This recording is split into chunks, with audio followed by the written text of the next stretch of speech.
Hello बच्चों, कल हमने पढ़ा था प्राइम फैक्टराइजेशन। तो उसमें हमने ज़्यादा टाइम की कमी के कारण कल पूरा उसको कवर नहीं कर पाए थे। आज हम उसको उसी के आगे कंटिन्यू करते हैं। कल आप देखना उसमें कहाँ तक पढ़ाया गया था, और कल जितना हमने पढ़ाया उससे रिलेटेड आज हम क्वेश्चन करेंगे कि क्या क्या हमारे में उनसे रिलेटेड, जैसे कि टर्मिनेटिंग नॉन टर्मिनेटिंग से रिलेटेड क्वेश्चन, प्राइम कंपोजिशन से रिलेटेड क्वेश्चन, प्राइम फैक्टराइजेशन से रिलेटेड क्वेश्चन। ठीक है, तो सबसे पहले हम पढ़ लेते हैं प्राइम फैक्टराइजेशन होता क्या है। आपकी बुक के ही क्वेश्चन करते हैं। ठीक है, सबसे पहले आपकी बुक की क्वेश्चन करते हैं। आपकी बुक है ये एनसीईआरटी, इसी से। ठीक है, क्वेश्चन नंबर हमारा 1.2 का आप करते रहना। क्वेश्चन लिख के ऐसे एक्सरसाइज 1.2, ठीक है, का क्वेश्चन नंबर करते हैं 1। क्या लिखा हुआ है? Express each number as a product of prime factors. ठीक है, प्राइम फैक्टर्स। सब ऐसे क्वेश्चन ले लिया जाए, ऐसे 140। ठीक है, तो देखो इसको प्राइम फैक्टराइजेशन से हम कैसे कर सकते हैं। सिंपल से, कल मैंने आपको बताया था ना, प्राइम फैक्टराइजेशन क्या होता है कि हम इसको प्राइम नंबर से डिवाइड करेंगे। अब ऐसे क्यों करते हैं? यह एक नियम, हमारे बुक में एक लॉ है, फंडामेंटल थ्योरम ऑफ अर्थमेटिक। उसको मैं भी लिखवाता हूं, पहले समझ लेते हैं कि वो थ्योरम बोलती क्या है। ठीक है, तो ये कैसा नंबर है हमारा? एक कंपोजिट नंबर। अब इसको हम प्राइम फैक्टराइजेशन करेंगे। सबसे पहले इसको हम 2 से करेंगे। 2 से जाएगा तो ये क्या जाएगा? 70। ये 2 से गया, क्या आएगा? 35। अब 35 किससे जा रहा है? 2 से तो नहीं जा रहा है ना, 3 से जा रहा है। अब ये 5 से जाएगा, 5 से, और ये किससे जाएगा? 7 से। अब देखो 7 अपने आप में ही एक प्राइम नंबर है, ये आगे जाएगा नहीं। अब बस 140 को हम कैसे लिख सकते हैं? 2 × 2 × 5 × 7। ठीक है, अब देखो क्लास 9th में एक रूल पढ़ा होगा हमने कि यहाँ पे सब पे पावर सेम है, 1 1 है। तो अगर बेस सेम होता है तो पावर को ऐड कर देते हैं। तो इसको हम कैसे लिख सकते हैं? 2 की पावर 2 × 5 × 7। तो यही क्या हो जाएगा इसका? Prime factorisation. आई होप मेरे ख्याल से आप लोगों को इतना समझ में आ गया होगा, किसी तरह की कोई परेशानी नहीं हुई होगी। ठीक है, अगर फिर भी कोई परेशानी हुई होगी तो नीचे आप कमेंट बॉक्स में लिख देना कि सर यहाँ पे मेरे को समझ में नहीं आया, रिपीट करो। तो नेक्स्ट क्लास में उसको हम रिपीट कर देंगे। मैं आपके सारे कमेंट रीड करता हूँ, ऐसी बात नहीं है कि नहीं करूँगा, आपके सारे कमेंट रीड करूँगा और देखूंगा जिसको जो सबसे ज़्यादा डाउट जिसमें है उस चीज़ को हम नेक्स्ट क्लास में दोबारा से रिपीट कर लेंगे। ठीक है, अब ये प्राइम फैक्टराइजेशन समझ में आ गया अच्छे से। ठीक है, किसी तरह की कोई दिक्कत नहीं। अब इसी से रिलेटेड हम में एक टॉपिक है फैक्टर ट्री। क्या होता है फैक्टर ट्री? मैं आपको बताता हूँ। देखो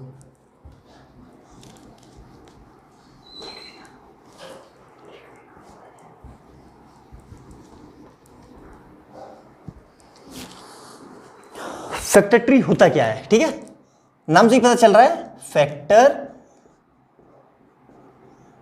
ट्री।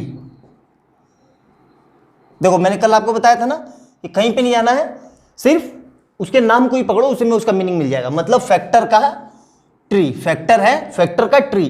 ट्री क्या होती है? ट्री में खूब सारी ब्रांचेज होती है ना, तो वैसे ही फैक्टर ट्री। सब जैसे अभी हमने लिखा था ऐसे 140 का इसका प्राइम फैक्टराइजेशन किया था 2 से, तो क्या गया था ये 70। फिर इसको 2 से किया था तो यहाँ पे आया था 35। इसको किया था 5 से, फिर यहाँ पे आया था 7, तो एंड में बच गया था 1। ठीक है, अब इसी फैक्टर ट्री को देखो ऐसे दे देगा एग्जाम में, ये दे देगा क्वेश्चन, यहाँ पे लिख देगा 70, यहाँ बना देगा बॉक्स। ठीक है, और यहाँ पे फिर इसको ऐसे कर देगा, यहाँ लिख देगा बॉक्स और यहाँ दे देगा 7, यहाँ ऐसे कर देगा क्वेश्चन मार्क। ठीक है, इस तरीके से। चलो इससे पहले इसी को ऐसे करते हैं। ठीक है, इसको ऐसे लिखते हैं तब जाता है 140। 140 को हमने किया 2 से, तो यहाँ पे क्या आएगा? 270। अब 70 को किया हमने किससे? फिर इसको 2 से करेंगे तो 2 और ये 35। अब 35 को फिर करेंगे हम तो क्या आएगा यहाँ पे? 5 और 7। ठीक है, अब देखो इन सब फैक्टर्स को और इसको यही हमारा क्या बन गया? Factor tree. समझ में आया? कुछ नहीं है, इसी को ऐसे लिखने का एक, जो factor tree is just another way of representation to prime factorization. ठीक है, सिंपल है, लेमन लैंग्वेज में समझो तो सबसे ऐसे ही है ये, कुछ इसमें अलग से नहीं है। ठीक है, आपकी बुक में क्वेश्चन है, एक क्वेश्चन कर लेते हैं तब आपको समझ में आ जाएगा। ठीक है, अच्छे से समझ में आ रहा है? ठीक है, बुक का ही क्वेश्चन करते हैं, इस तरीके का है।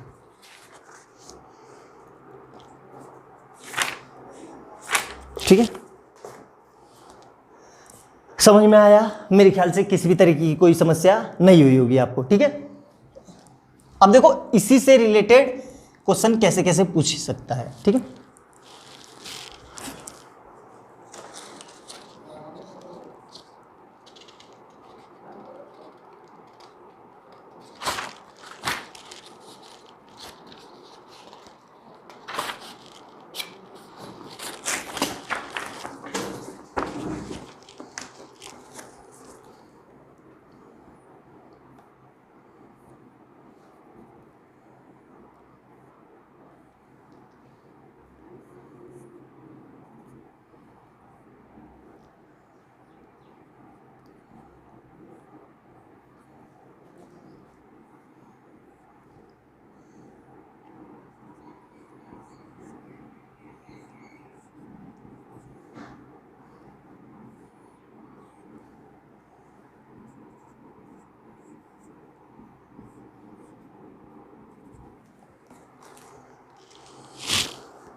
ये क्वेश्चन है तो देखो इसमें हमसे पूछेगा कैसे कि find the value of x and y.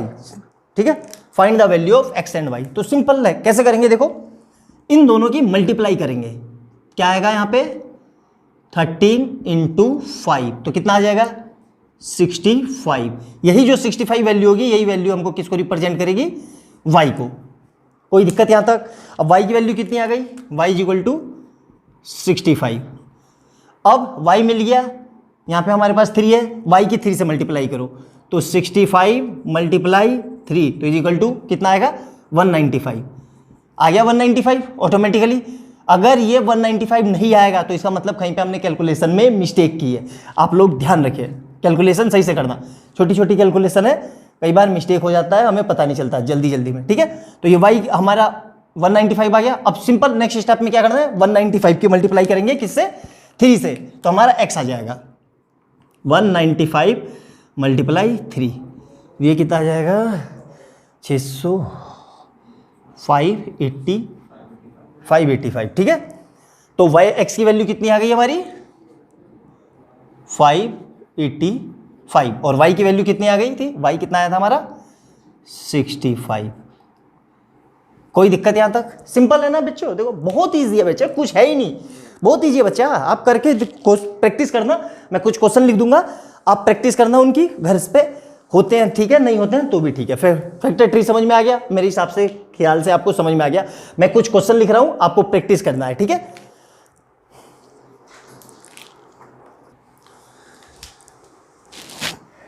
ठीक है स्टूडेंट्स, ये 2 क्वेश्चन है बोर्ड पे मैंने लिखे हैं, आप लोग इन क्वेश्चनों को घर पे अपने से ट्राई करना। फैक्टर ट्री से पे बेस क्वेश्चन है, इजी है, बहुत आसान है, देखने में ही लग रहा है। कैलकुलेशन यहाँ पे आपको लगेगी कि थोड़ी लंबी जाएगी, डरने वाली बात नहीं है, 10th में आ गए हो, इतना आपको करना ही पड़ेगा। ठीक है, सिंपल सा है, कोशिश करना, नहीं होगा तो नेक्स्ट क्लास में हम इसका सॉल्यूशन आपको प्रोवाइड कर देंगे। ठीक है, एटलीस्ट कम से कम प्रैक्टिस करना। ठीक है, नोट कर लो यहाँ तक सब। ठीक है, इरेज कर रहा हूँ, मेरे ख्याल से सब लोगों ने, आप लोगों ने यहाँ तक का सब नोट कर लिया होगा, किसी को कोई परेशानी नहीं हुई होगी। ठीक है,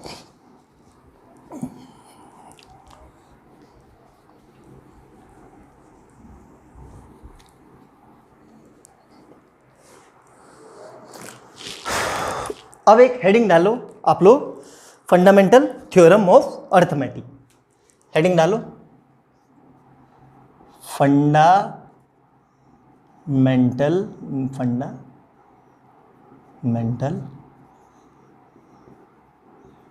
थ्योरम ऑफ अर्थमेटिक। ठीक है, अरे रोको,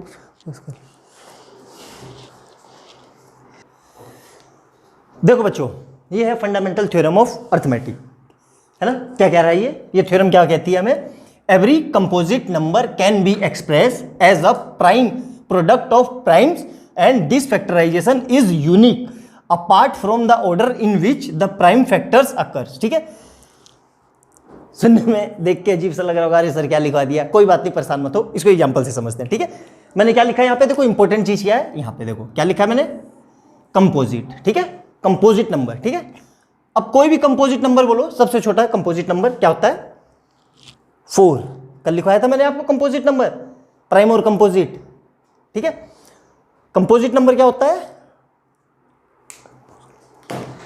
कल कंपोजिट नंबर, ठीक है, कंपोजिट नंबर क्या होता है कल मैंने आपको बताया था। ठीक है, कंपोजिट नंबर क्या होंगे? जिसके मोर देन 2 फैक्टर हो। ठीक है, तो जैसे ये क्या कह रही है ये थ्योरम, जैसे मैंने एक नंबर ले लिया 4, तो ये क्या कह रहा है? Every composite number can be express as a product of prime. मतलब 4 को क्या मैं ऐसे लिख सकता हूं,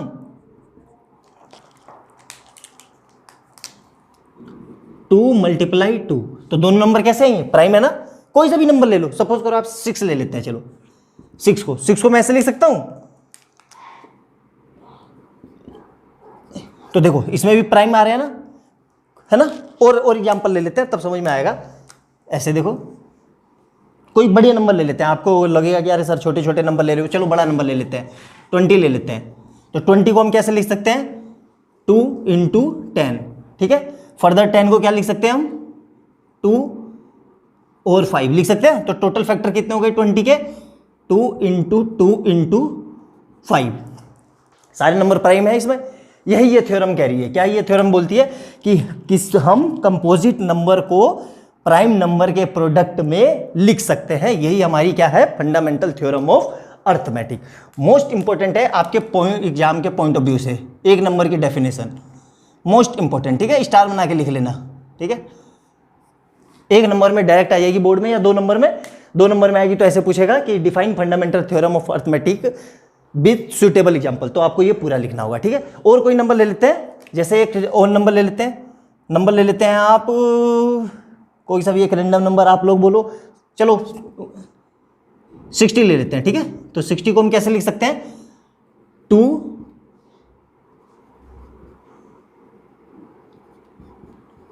देखो सारे प्राइम नंबर है इसमें, 2 2 जा 4, 4 3 जा 12, 12 5 जा 60, सारे प्राइम नंबर है ना। यही हमारी फंडामेंटल थ्योरम ऑफ अर्थमेटिक है।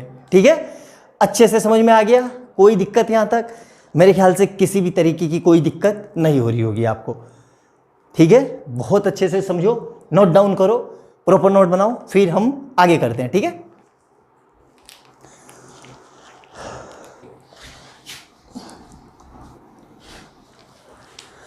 कल कुछ चीजें रह गई थी लिखवानी कंपोजिट नंबर में, कल ध्यान नहीं रहा था मेरे को, आज उसको लिख लो, थोड़ा हेडिंग डाल लो कंपोजिट नंबर। ठीक है,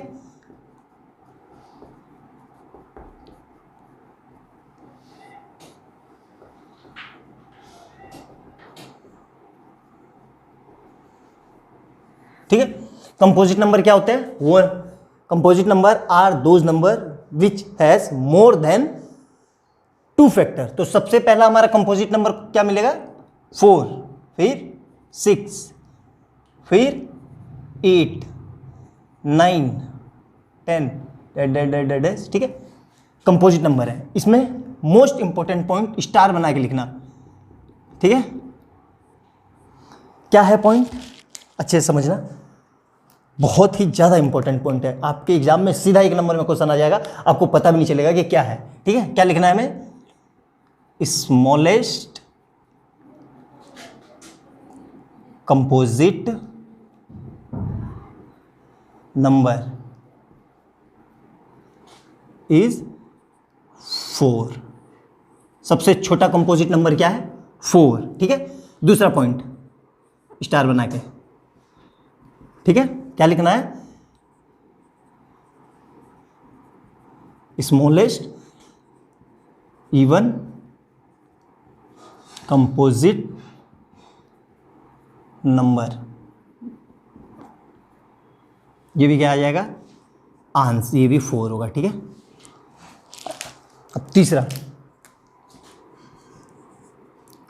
स्मॉलेस्ट ऑड कंपोजिट नंबर। ठीक है, इसका आंसर आएगा 9, मोस्ट इंपॉर्टेंट। ठीक है, सीधा आपके एग्जाम में 1 नंबर में पूछ देगा एमसीक्यू में, which of the following is smallest composite number. ध्यान से क्वेश्चन को पढ़ना है आपको। क्या पूछा है? स्मॉलेस्ट कंपोजिट नंबर, तो आंसर हमें क्या टिक करना है? 4। ठीक है, ऐसे पूछेगा which of the following is smallest odd composite number, तो ध्यान से क्या पूछा है मैंने? ऑड। तो आपको आंसर टिक करना है 9, ब्लाइंडली नहीं करना है कि जल्दी जल्दी क्वेश्चन पढ़ा और टिक कर दिया आंसर। बिल्कुल एक एक नंबर के क्वेश्चन बहुत आसान होते हैं, हम जल्दी में इतने रहते हैं कि उसको पढ़ते नहीं है सही से और टिक कर देते हैं और हमारा गलत हो जाता है। मैंने कल भी आपको बताया था कि एक एक नंबर जुड़ जुड़ के आपके 80 मार्क्स होंगे। एक ही क्वेश्चन 80 मार्क्स का नहीं आएगा, एक एक 1 मार्क्स 2 मार्क्स 3 मार्क्स, इनको सही से करोगे, ये ऐड होंगे सही से, तब जाके आपके 80 आउट ऑफ 80 होंगे, वरना नहीं होंगे। ठीक है, लिखो इनको अच्छे से। ठीक है, ये कल भूल गया था मैं लिखवाना, हर लाइन पे क्वेश्चन है आपके, हर लाइन पे। देखो इस पे भी पूछ लेगा डायरेक्ट क्वेश्चन, इस पे पूछ लेगा, इस पे पूछ लेगा, ये कल मैं भूल गया था लिखवाना। ठीक है, अच्छे से लिखो, सबको नोट करो। नोट कर लिया होगा मेरे हिसाब से, इरेज कर देते हैं अब। ठीक है,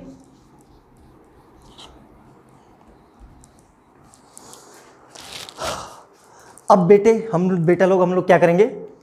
कल हमने अब तक जितना पढ़ा, अभी तक हमने जितने भी क्वेश्चन किए, जितनी भी चीज़ें पढ़ी, उससे रिलेटेड हम 15-20 क्वेश्चन करते हैं, फिर आगे हम चैप्टर को कंटिन्यू करते हैं। ठीक है, अभी जितना हमने टॉपिक पढ़ा उससे रिलेटेड क्वेश्चन करेंगे, फिर नेक्स्ट क्लास में हम नेक्स्ट टॉपिक पढ़ेंगे।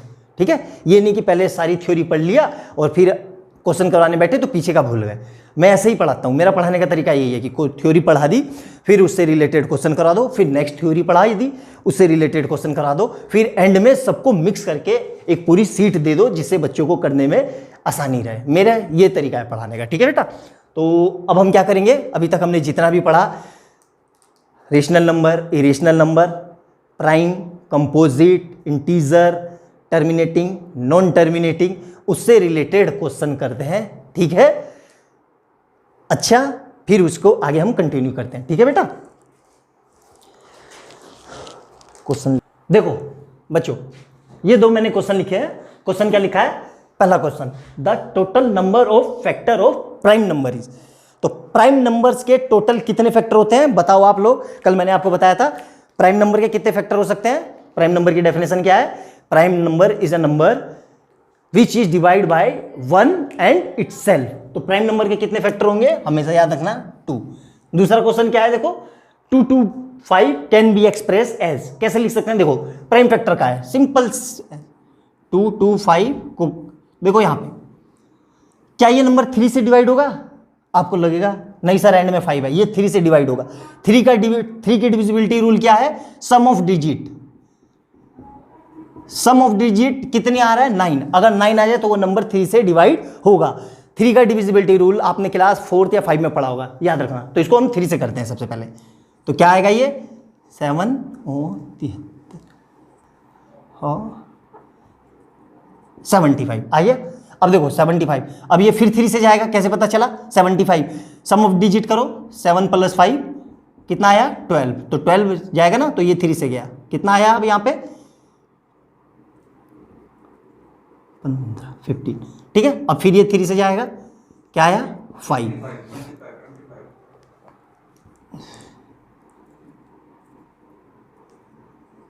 25। अब ये जाएगा 5 से, ये गया 5 से, ठीक है। तो क्या आया? देखो आ गया। इसको कैसे लिख सकते हैं? अभी मैंने आपको बताया था 3 3 और 5 5। अभी मैंने बताया था बेस सेम हो तो पावर को ऐड कर देते हैं। जैसे 1 1 है यहाँ पे, तो एक रूल है, एक ऐसे रूल क्या है? a की पावर x मल्टीप्लाई a की पावर y। तो इसको क्या लिख सकते हैं? a की पावर x + y, ठीक है। तो यहाँ पे क्या हो जाएगा? 3 की पावर 2 मल्टीप्लाई 5 की पावर 2। देखो कौन सा ऑप्शन सेटिस्फाइड कर रहा है? Option number C. समझ में आया? अच्छे से नोट डाउन करो। अब हम कुछ क्वेश्चन करेंगे जो पिछले 10 इयर्स के बोर्ड में आपके पूछे हुए क्वेश्चन है, ठीक है। उनसे रिलेटेड क्वेश्चन करते हैं। देखो कैसे। ये बुक है, ठीक है, इसमें 10 ईयर्स के क्वेश्चन है आपके, मैंने अलग से सिलेक्ट करके बनाई है, ठीक है। ये मेरी खुद की बुक है, मैंने पिछले 10 ईयर्स के, इसी में से हम कुछ क्वेश्चन प्रैक्टिस करते हैं। जैसे ये क्वेश्चन नंबर ये लिखते हैं,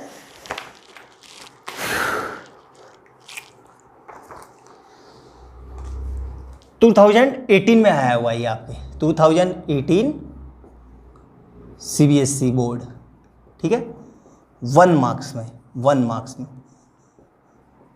क्वेश्चन क्या है देखो, write weather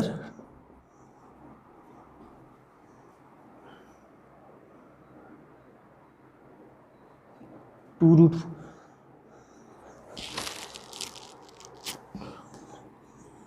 2√45 plus 3√20 upon 2√5 is an irrational or rational।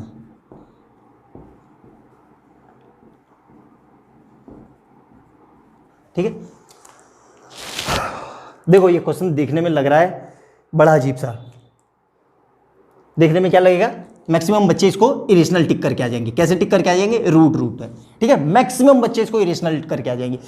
99% लड़के इसका आंसर टिक करेंगे इरेशनल, जो कि बिल्कुल गलत है।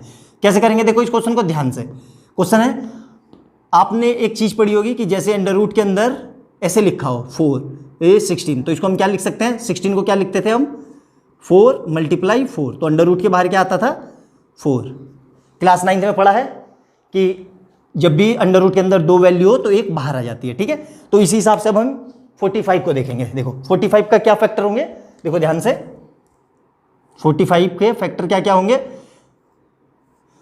प्राइम फैक्टर से करके देखना, मुझे तो याद है तो मैं तो डायरेक्ट लिख दूंगा 3 × 5, ये आ गया। तो यहां से देखो एक 3 बाहर आ जाएगा, तो क्या बचा 3√5। पहला सेम 20 के फैक्टर देखो क्या होंगे, 20 के फैक्टर क्या होंगे, 20 को क्या लिख सकते हैं हम, 2 × 5, तो यहां से क्या आ जाएगा 2√5, ठीक है। कोई दिक्कत यहां तक। अब इसी वैल्यू को हम यहां लिख देंगे, पुट कर देंगे, ठीक है। तो यहां पे हम क्या लिख देंगे, 2 ये रहा, और 45 की जगह क्या लिख देंगे हम, 3√5 प्लस ये एक 3 ऑलरेडी है, यहां पर 3 ऑलरेडी है, 20 की जगह हम क्या लिख देंगे यहां से 2√5 अपॉन में टोटल क्या है 2√5। अब देखो सोल्व करके क्या हो जाएगा, ये 6√5 प्लस 6√5 अपॉन 2√5, ठीक है। अब देखो 6 + 6 12√5 और यहाँ पर क्या है 2√5, तो यहाँ देखो आ गया √5 से √5 और ये 2 से 12 को डिवाइड करेंगे 6 हमारा कैसा नंबर है, रेशनल। देख रहे हो देखने में कैसा लग रहा था ये इरेशनल नंबर, लेकिन आंसर क्या है इसका, रेशनल। 99% लड़के इस क्वेश्चन को बोर्ड में गलत करके आएंगे, अगर आ गया तो। हमें गलत नहीं करना है, कंसेप्ट सीखो। कोई भी स्टेप्स ऐसा जो नहीं समझ में आया हो दोबारा से समझाऊँ आपको, मेरे ख्याल से कोई भी ऐसा स्टेप नहीं हो जो आपको ना समझाया हो। मैंने सारी स्टेप लिख दिया आपको, अच्छे से देखो, ठीक है। कोई दिक्कत यहां तक, ठीक है। इरेज कर दूं, लिखना, ठीक है। 2018 में सीबीएसई ने पूछा था, 1 मार्क्स का ये क्वेश्चन, ठीक है।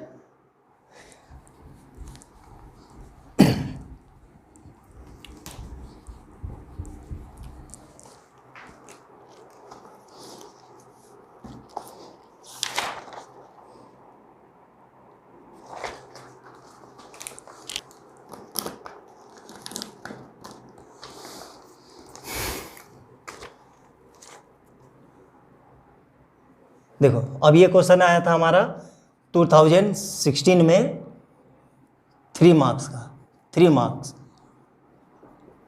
क्या क्वेश्चन है, लिखते हैं क्वेश्चन को। एक्सप्लेन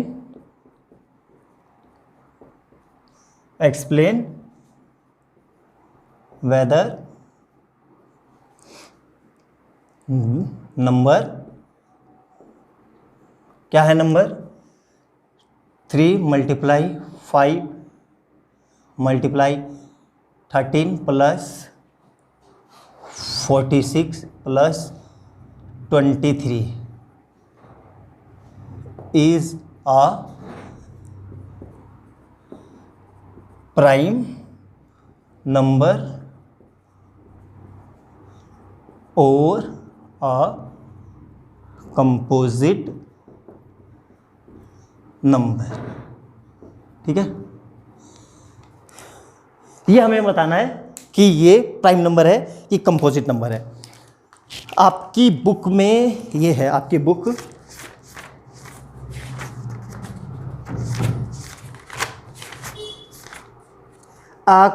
में क्वेश्चन नंबर 6 सेम ऐसा ही है। एक्सरसाइज 1.2 में क्वेश्चन नंबर 6 सेम ऐसा ही है। आप ये सीख जाओ, उसको आप कर लोगे। देखो इस क्वेश्चन को ध्यान से, बहुत प्यारा क्वेश्चन है। ठीक है, बहुत अच्छा क्वेश्चन है। यहां पे चेंज कर लो थोड़ा, यहां पे मल्टीप्लाई है, मल्टीप्लाई। ठीक है, तो देखो कैसे करेंगे इस क्वेश्चन को, ध्यान रखना हमेशा। इस क्वेश्चन को फिर से लिख लेते हैं। 3 मल्टीप्लाई 5 मल्टीप्लाई 13 मल्टीप्लाई 46 प्लस 23। इस तरह के क्वेश्चन को करने का बेस्ट अप्रोच क्या है? प्लस के बाद जो नंबर लिखा है, क्या कहा मैंने? प्लस के बाद जो नंबर लिखा है, क्या ऐसा नंबर यहां पर है?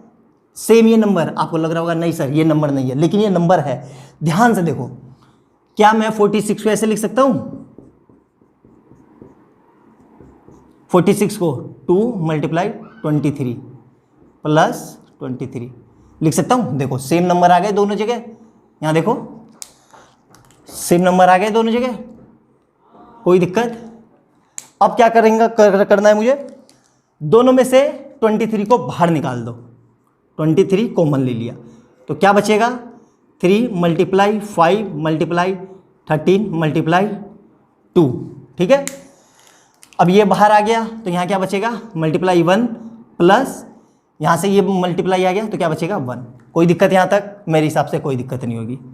23। अब देखो यहाँ पे क्या करेंगे, पहले ऐड करके मल्टीप्लाई कर दें?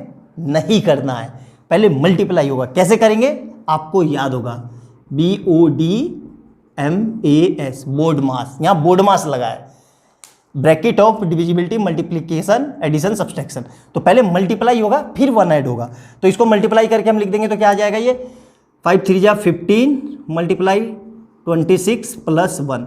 ठीक है, तो यह क्या आ गया? 23। अब इसकी मल्टीप्लाई करेंगे 26 की 15 से, 6 5 30, 3 5 5 2 10 और 3 13 काटा 26, 0 6 और 3 9, 390। क्या आया? 390 प्लस 1 तो कितना आ जाएगा? 23 इंटू 391। कोई दिक्कत यहाँ तक? मेरे हिसाब से कोई दिक्कत नहीं हुई होगी। अभी थोड़ी देर पहले हमने 391 के फैक्टर किए थे, आप लोगों को याद होगा। 391 के क्वेश्चन में जब एक फैक्टर टी किया था तो 391 का फैक्टर आए थे 17 और वो। यहाँ तक आप लोगों को समझ में आ गया? अगर नहीं भी समझ में आया तो कोई बात नहीं। देखो 2 नंबर हैं, मैंने बताया था कि ये कंपोजिट होगा कि प्राइम होगा।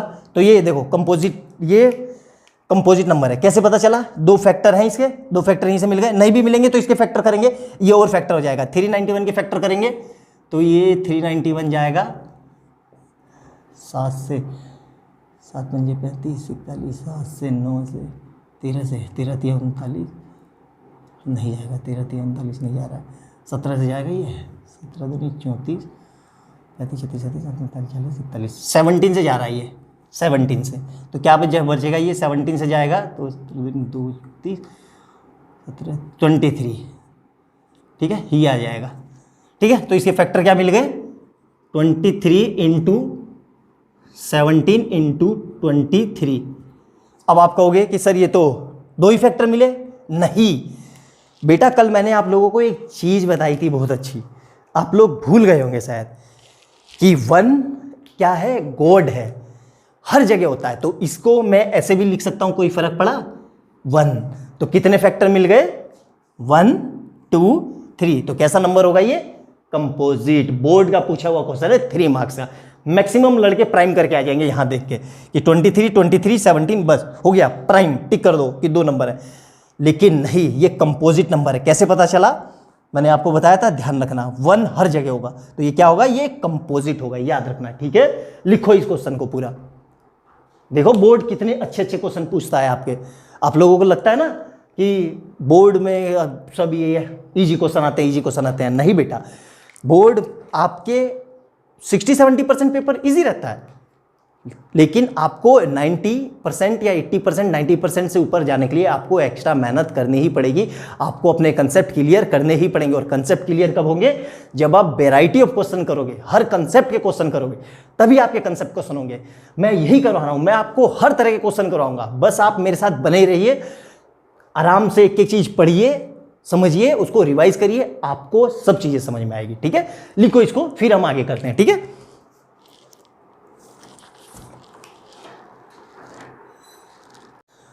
ठीक है बच्चों, अब आगे 1-2 क्वेश्चन और करते हैं, आपके बोर्ड में ही आए हुए क्वेश्चन, ठीक है।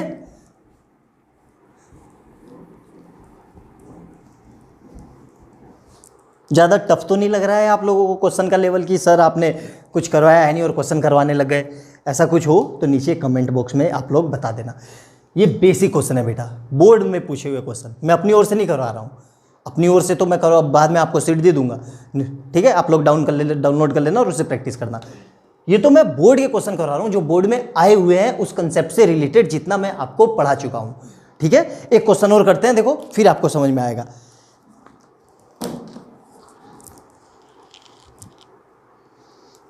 देखो बहुत बढ़िया क्वेश्चन है ये, question number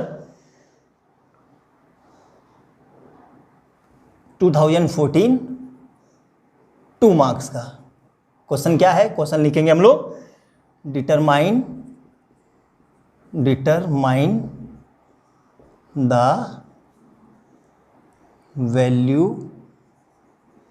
value of P and Q so that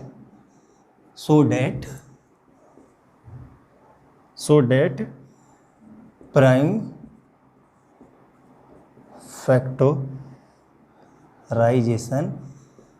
factorization of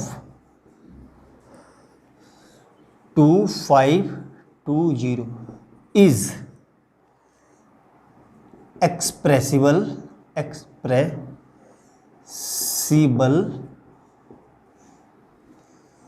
as 2 की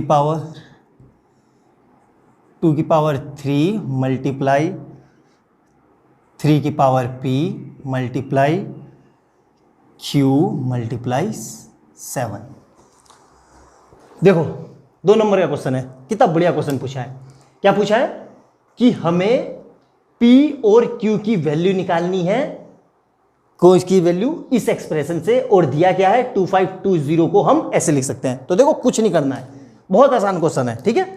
पहले 2520 के प्राइम फैक्टराइजेशन कर लेते हैं। 2520, ठीक है, ध्यान से देखते रहना आप लोग, ठीक है। 2 से किया इसको तो कितना आ जाएगा? 12 बारी में 6 बारी में 0, ठीक है। फिर 2 से करा इसको, ठीक है, ठीक है। फिर 2 से करा, ठीक है, तो 3, ठीक है। अब देखो, अब ये 2 से नहीं जाएगा, लेकिन ये 3 से चला जाएगा। कैसे जाएगा 3 से? मैंने अभी बताया था, सम ऑफ डिजिट कितना हो रहा है, देखो 9 हो रहा है ना, 9 3 की टेबल में आता है, तो ये 3 से चला जाएगा। तो कितना आएगा ये? 105, ठीक है। फिर ये 3 से चला जाएगा, कितना आया? 15, ठीक है। अब देखो, अब ये किससे जाएगा फिर? 5 से, तो क्या आ जाएगा? 7, ठीक है। देखो मिल गए फैक्टर। अब इन सबको एक साथ लिख देंगे, 2 मल्टीप्लाई 2, अलग अलग पेन से लिख देता हूं मैं आपको, ताकि आप लोगों को समझने में इजी हो, कोई दिक्कत ना हो, ठीक है। 3 के फैक्टर 3, ठीक है, 5, ठीक है, 7। देखो ध्यान से, है ना, दिख गया आप लोगों को। अब मैंने अभी बताया था, इसको मैं क्या लिख सकता हूँ, 2 की पावर 3, ठीक है। उसके बाद क्या लिख सकते हैं हम, मल्टीप्लाई 3 की पावर 2, ठीक है। उसके बाद क्या लिख सकते हैं हम, मल्टीप्लाई 5, और लास्ट क्या बचा, मल्टीप्लाई 7। यही वैल्यू हमारी इसके इक्वल है। तो क्या मैं इस दोनों को इक्वल रख सकता हूं, देखो सेम ये दिया हुआ है ना कि इसको हम ऐसे लिख सकते हैं, तो देखो इसी को इसके इक्वल लिख दिया, क्या आएगा ये यहां पे 2 की पावर 3, ठीक है। और यहां पे देखो सेम पेन से, उसी पेन से लिख रहा हूं ताकि आपको यहां पे और वहां में कोई ज्यादा दिक्कत ना हो, ठीक है। क्योंकि यहां पे आया है Q और यहां पे क्या है 7, देखो ध्यान से, सेम यही चीज है दोनों। 2 की पावर 3, 2 की पावर 3 इधर है, 3 की पावर 2 ये रहा, और यहां पे 3 है, P की जगह कितना आया, तो P की वैल्यू क्या हो जाएगी हमारी, P इक्वल टू 2, ठीक है। अब देखो 7 ये रहा, 7 ये रहा, 5 किसकी जगह है, Q की जगह, यहां पे Q लिखा है, यहां पे क्या लिखा है 5, तो Q की वैल्यू क्या आ जाएगी 5, यही हमारा आंसर है। मुझे टाइम इतना इसलिए लग रहा है क्योंकि मैं आपको समझा रहा हूं एक एक स्टेप बाय स्टेप। आप एग्जाम में करोगे हार्डली ये क्वेश्चन आपसे मुश्किल से 2 या 3 मिनट में हो जाएगा। बस आपको करना क्या है, यहां पे कैलकुलेशन मिस्टेक नहीं करनी है, बहुत आराम से सोच समझ के करना है कि कैसे कर रहे हैं हम, एक एक स्टेप को देखते हुए, ठीक है। यहां पे आपसे मिस्टेक होगी, समझ में आया। देखो 2 नंबर का क्वेश्चन है, ऐसे होगा ये, ठीक है। कोई दिक्कत, समझ में आया, अच्छे से राइट डाउन करो, फिर आगे करते हैं, ठीक है।